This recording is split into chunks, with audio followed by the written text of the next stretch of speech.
Ate Lulu, siya ba yung kapatid mo si Leleki? Leki. Ang pangalan niya? Leleki.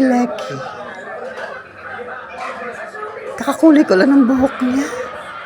Kasi may audition daw siya. Singing contest. Saan?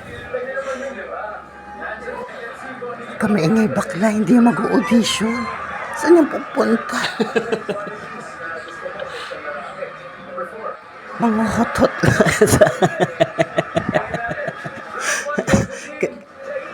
Wala naman daw siyang pera. Narinig ko kagabi. Kailangan mo i-chismis kapatid mo yung Lulu. Sa naisip ko, bakit ko ba ginagawa sa kapatid ko? Alex Lulu, dapat kapatid mo, syempre dapat sinusuportahan mo kung anong gusto niya. Wala naman siyang gusto, hindi naman siya mag-audition. Saan ba siya pupunta? Hanapin na naman yung boyfriend niya. Siguro Lulu, nainggit ka lang kasi may boyfriend siya. Ikaw wala na naman. Bukas nga bakla, kulayan mo ako. Bakit? Pabalik ako yung binigay ko sa boyfriend. Tandaan mo yan.